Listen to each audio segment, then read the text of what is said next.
सुप्रभात। आशा है आप लोग कुशल होंगे। बच्चों, अभी लॉकडाउन का समय है, बहुत मुश्किलों का, लेकिन लॉकडाउन की वजह से ना तो हम अपनी पढ़ाई को लॉक कर सकते हैं और ना ही उसकी स्पीड को डाउन कर सकते हैं। इसी सोच के साथ हम लोग अपनी पढ़ाई को शुरू करेंगे और आज मैं सुनीता झा नवम और दसम के लिए एकांकी संचय की एक एकांकी पहला पाठ संस्कार और भावना को समझाऊंगी। संस्कार और भावना पाठ विष्णु प्रभाकर जी द्वारा लिखा गया है। विष्णु प्रभाकर जी समस्या प्रधान मानव प्रकृति और से ओतप्रोत तथा भावनात्मक गहराई से संबंधित एकांकी वो लिखा करते थे। मानव प्रकृति का मतलब होता है इंसान का स्वभाव, ठीक है। तो ये पहला पाठ जो संस्कार और भावना है विष्णु प्रभाकर जी का, उसके बारे में जानते हैं। उसको जानने से पहले हम जानते हैं कि एकांकी आखिर होती क्या है। एकांकी होती है वन एक्ट प्ले, जिसको आप इंग्लिश में कहते हैं। बिल्कुल उसी तरह एक भाग में किया गया जाने वाला नाटक। तो उसको लिखने का तरीका होता है कि जो भी एकांकी लिखी जाए उसका पहले पात्र परिचय, पात्र मतलब कैरेक्टर, जितने भी कैरेक्टर हैं उनके बारे में कि वो देखने में कैसा लगना चाहिए, एक्टिंग करते समय उनके भाव भंगिमा कैसी होनी चाहिए, वो सब दिया जाता है। उसके बाद स्टेज का क्या डेकोरेशन होना चाहिए, मंच सज्जा कैसी होनी चाहिए, वो दिखाया जाता है। यानी कि किस जगह पर ये प्ले हो रहा है उसके अनुसार मंच की सजावट होनी चाहिए, तो वो भी विस्तार से लिखा जाता है। उसके बाद कहानी आगे बढ़ाई जाती है। बच्चों, नाट्य कला की सबसे पहली पुस्तक जो लिखी गई थी उनके लेखक थे भरत मुनि। उन्हें नाट्य कला का जन्मदाता माना जाता है। इसके बाद अब हम लोग अपनी कहानी पे आते हैं। ये थी सामान्य जानकारी आपके लिए। संस्कार और भावना एकांकी में जो मुख्य पात्र हैं वो है माँ, जो एक संक्रांति काल की हिंदू नारी है। अतुल, माँ का छोटा पुत्र। उमा, अतुल की पत्नी। सॉरी, मैंने थोड़ी सी गलती कर दी है। राम सिंह, अतुल के घर का नौकर, जो बहुत थोड़ी देर के लिए आता है लेकिन वो है, इसलिए उसका नाम देना यहाँ ज़रूरी है। मिश्रानी यानी नौकरानी जो है वो। माँ का बड़ा पुत्र अविनाश और अविनाश की पत्नी। इन तीनों का सिर्फ चर्चा किया गया है। ये पात्र सामने एक बार भी पाठ में नहीं आते हैं, ठीक है। उसके बाद मंच सज्जा कैसी होनी चाहिए। स्टेज पर एक मध्यम वर्गीय परिवार के घर का आंगन का दृश्य है। पूर्व की ओर 2 कमरे हैं जिनके द्वार बंद हैं। पश्चिम भाग का द्वार बाहर जाता है, वह भी बंद है। उत्तर भाग में रसोई के आगे बरामदा है। बच्चों, ये घर या ये आंगन जो है आजकल के समय में ऐसे नहीं होते, लेकिन कुछ समय पहले या अभी भी आप गाँव में जाएंगे तो इस तरह का बरामदा, आंगन आदि आपको मिलेगा। आजकल फ्लैट में, आधुनिक सुविधा वाली जगह में ऐसा घर नहीं होता। दक्षिण में बड़ा बरामदा है जिनका एक द्वार बैठक में जाता है और दूसरा बाहर। जो कुछ दिखाई देता है वह स्वच्छ, सुंदर और उच्च स्थिति का प्रतीक है। यानी कि सब कुछ वहां पे व्यवस्थित तरीके से रखा हुआ है और किसी तरह की कमी भी नहीं है। बैठक में एक सोफे का अंश दृश्य में आता है। रसोई के पास स्वच्छता और अलमारी में उचित सामान व्यवस्थित रूप से रखा हुआ है।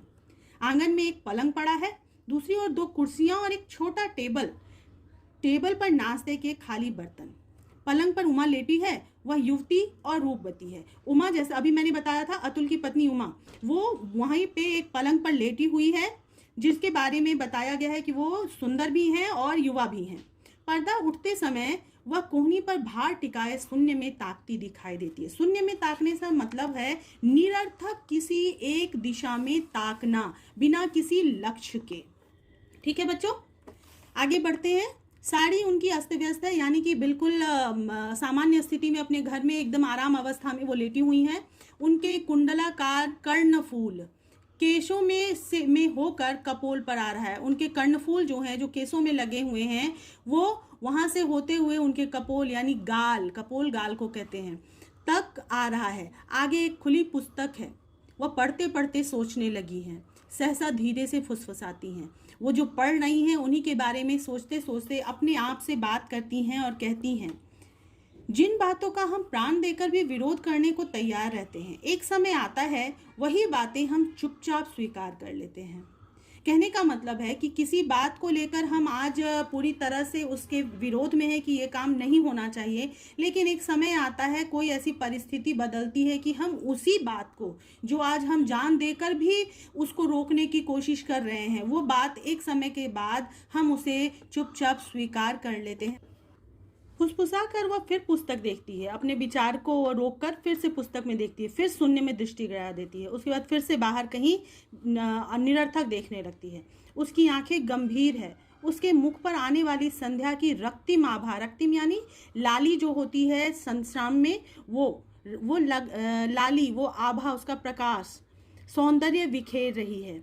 वह इतनी खोई हुई है कि नौकर रसोई के बरामदे से आकर बर्तन उठा ले जाता है, पर वह नहीं देखती। उसका सिर उसी तरह खुला रहता है और दिवा की किरण कर्णफूल पर चमकती रहती है। उसका सिर खुला रहना मतलब सर पे उन्होंने आंचल नहीं लिया हुआ है, ऐसे ही वो लेटी हुई है। दिवा यानी सूरज की किरण कर्णफूल पर चमकती है। उसी चमक में केशों की स्निग्धता उभर आती है। तभी पश्चिम वाला बाहर का द्वार खुलता है। माँ अंदर आती है। वे वृद्धा हैं। उनका मुख वेदना से पूर्ण है, वेदना किसी तकलीफ से। आंखों में पीड़ा है और शरीर में थकान। उन्होंने साड़ी पर गरम चादर ओढ़ी है। उनकी पग ध्वनि सुनकर उमा चौंक कर उठती है और आंचल ठीक करती हैं। माँ उसी के पास आकर धम से बैठ जाती है। बैठती बैठती कहती है, बच्चों आप देख रहे हैं कि ये जो है ये किसी का डायलॉग नहीं है, लेकिन फिर भी बहुत विस्तार से दिया हुआ गया है, क्योंकि ये प्ले है, नाटक है, एकांकी है। तो इसको जब प्ले किया जाता है या इसको जब कलाकार दिखाते हैं स्टेज पर, तो उस समय उनको ये सब कुछ करके दिखाना होता है ताकि सामने वाले को उनकी भावना समझ में आए। वहाँ पर तो ये सब बोल नहीं सकते कि लेटी हुई हैं, बैठी हुई हैं, साड़ी रखा वगैरह, ये सब बोला नहीं जाता, वहाँ किया जाता है। लेकिन जब लिखा जाता है तो उसको इस तरह से विस्तार दिया जाता है। माँ भर्राए स्वर से, मतलब रोने वाले आवाज में वह कहती है, तूने सुना उमा? उमा अचरज से यानी आश्चर्य से, क्या माता जी? माँ पिछले महीने अविनाश बहुत बीमार रहा था। अविनाश याद है बच्चों आपको? माँ का बड़ा बेटा। उमा सच? उमा पूछती है। माँ हाँ। उमा उन्होंने तो कुछ नहीं बताया। उमा ने कहा है उन्होंने अपने पति अतुल के बारे में। किसके बारे में कहा है? अतुल के बारे में। माँ वह क्या बताता? वह क्या वहां जाता है? माँ पूछती है कि क्या अतुल अविनाश के यहाँ जाता है जो वह बताता? उसे पता होती है बात? उमा फिर भी सुना तो होगा, आपसे किसने कहा? उमा कहती है कि वो उनके घर नहीं भी जाते होंगे, लेकिन किसी तरह उन्हें इस बात की खबर तो हुई होगी। पर आपको ये बात कैसे पता चली? मैं कुमार के घर गई थी, माँ बताना शुरू करती है। वहीं उसकी मिसरानी ने मुझे बताया, यानी कुमार की नौकरानी ने उन्हें बताया। कहने लगी तुम्हारा बेटा तो बहुत बीमार रहा, मरकर बचा। सुनकर मैं शर्म से गड़ गई। अब शर्म से गड़ने का मतलब होता है बहुत ज़्यादा शर्मिंदा होना, लेकिन अब एक बेटा बीमार था, इसमें शर्म की क्या बात है? शर्म की बात यह है कि अपने बेटे की बीमारी की खबर, वो भी इतनी ज़्यादा बीमारी की मरने वाली हालत हो, वो बीमारी की खबर किसी और से सुनने को मिले तो शर्मिंदगी उन्हें महसूस हुई। मेरा बेटा बीमार रहे और मुझे पता भी ना लगे, इस बात की उन्हें शर्म थी। आंसू भर आते हैं, स्वर लड़खड़ाता है। लड़खड़ाता मतलब आवाज़ बोलते समय हिलती है, हकलाती है। बचपन में उसे कभी खांसी भी हो जाती थी तो मैं कई कई दिन तक न खाती थी, न सोती थी। वे बहुतेरा समझाते थे। यहाँ वे कौन है? माँ के पति यानी अविनाश के पिता। नाराज भी हो जाते थे पर जी नहीं मानता था। और अब माँ पुराने समय को याद करती हैं और वो सोचती हैं कि एक समय था जब बचपन में अविनाश या उनके बच्चों की बीमारी के समय सारा सारा दिन वो परेशान रहती थी, रात रात भर नहीं सोती थी। उनके पति हमेशा गुस्सा भी हो जाते थे इस बात पर कि वो इतना ज़्यादा क्यों परेशान हो जाती हैं, फिर भी वो उसी तरह से उनका ख्याल रखती थी। आगे नहीं बोला जाता। उसके बाद वो बोल नहीं पाती हैं और फूट फूट कर रो पड़ती हैं, यानी बहुत ज़्यादा रोती हैं। उमा करुणा से द्रवित उनको संभालती है।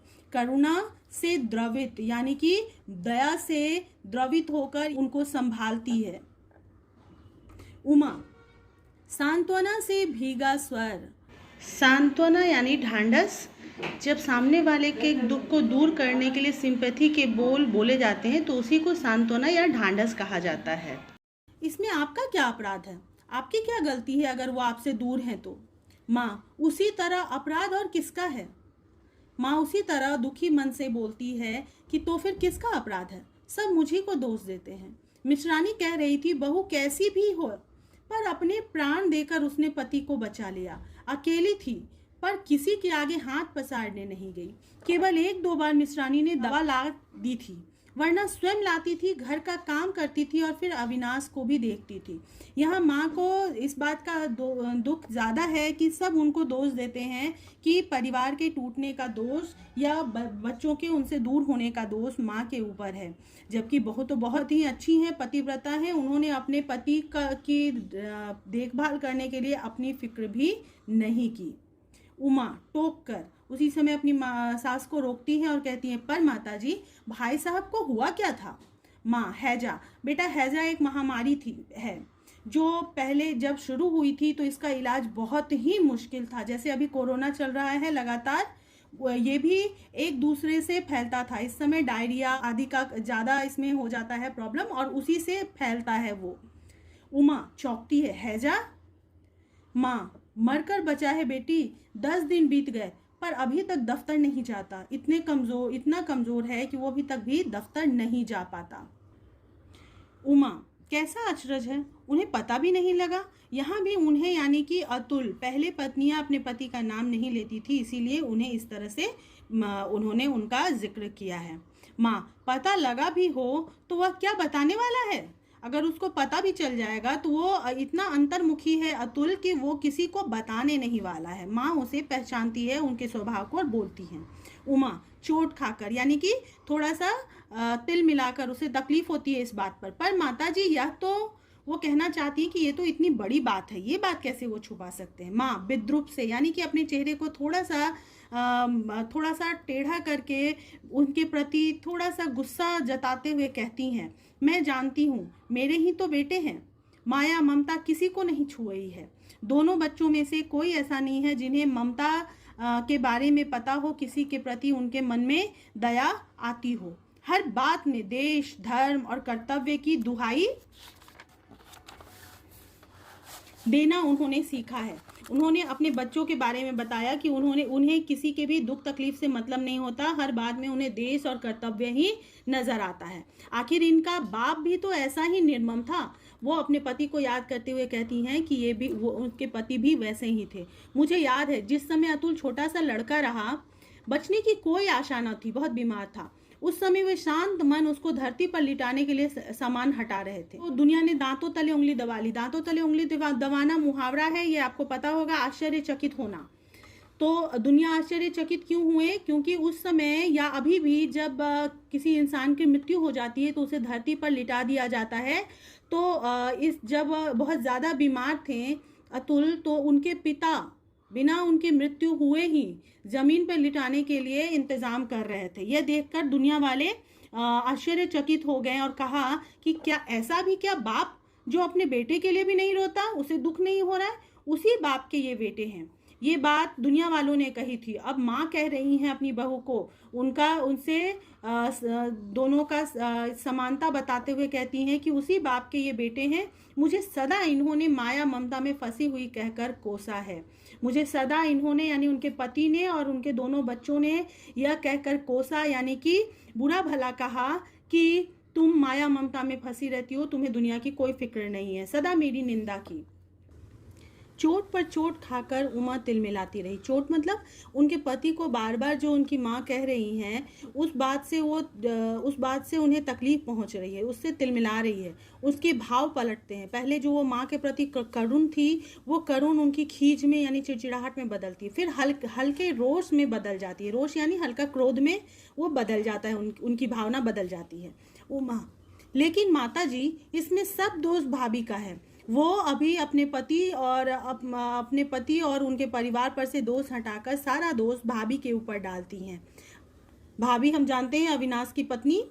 माँ वह तो है ही, पर बहू माँ कुछ और आगे कहना चाहती हैं, लेकिन उमा बात काट कर, मैं अच्छी तरह जानती हूँ वे देखने में बड़ी भोली लगती हैं, परंतु अब माँ उनकी बात को काटती है और चौंक कर कहती है, भोली? उमा, हाँ, बहुत भोली। माताजी बहुत प्यारी, जो एक बार देख लेता है वह फिर उस रूप को नहीं भुला सकता। भाभी की तारीफ करते हुए उमा कहती हैं, बार बार देखने को मन करता है। बड़ी बड़ी काली आंखें, उनमें शैशव की भोली मुस्कुराहट, शैशव यानी बचपन की, मतलब उनके आंखों में शिशु वाले भाव हैं। अनजान में ही लज्जा से लाल हुए कपोलों पर रहने वाली हंसी, बिना कोशिश किए अनजाने में ही उनके कपोल लाल हो जाते हैं, उनके गाल जो हैं वो लज्जा से लाल हो जाते हैं जब वो हंसती हैं। माँ और भी अचरज से, और भी ज़्यादा अचरज से, आश्चर्य से वो कहती है, पर उमा, तूने क्या अविनाश की बहू को देखा है? उमा संभल कर, उमा को अब लगता है कि उसके मुंह से जो निकल गया उससे माता जी को पता चल गया है कि उमा भाभी से मिल चुकी हैं। संभल कर वो कहती हैं, हाँ माता जी। माँ, कब? उमा, एक दिन जब आप उनसे गुस्सा होकर बहुत दुखी हो रही थी तब मैं भाभी के पास गई थी। यानी सास की तकलीफ को देखकर वो भाभी के पास गई थी। दोपहर का समय था, आप सो गई थी। सच माताजी, तब उनके रूप को देखकर मैं चौंक उठी थी। बंगाली इतने सुंदर होते हैं। मुझे देखकर वे मुस्कुराई, फिर गले में आंचल डालकर प्रणाम किया और जब मैंने अपना परिचय दिया तो गदगद हो उठी। गदगद होना मतलब बहुत ज़्यादा प्रसन्न होना। मुझे छाती से लगा लिया, मुझे गले लगा लिया। आंचल गले में डालने का ये बंगाल में औरतों का ये किसी का अभिवादन करने का ये तरीका होता है। ठीक है बच्चों, तो ये अभी तक हमने यहाँ तक पढ़ा है। और अब चूँकि वीडियो बहुत बड़ा हो चुका है और पाठ अभी बहुत लंबा बाकी है, उसके अलावा मुझे शीर्षक की सार्थकता वगैरह भी आपको समझानी है, इसलिए मैं इस वीडियो को यहीं पे रोकूंगी और मैं बहुत जल्दी ही दूसरा वीडियो तैयार करके आप लोगों के लिए अपडेट करूंगी। तब तक के लिए बाय बाय, टेक केयर और पढ़ाई पर पूरा ध्यान दीजिएगा।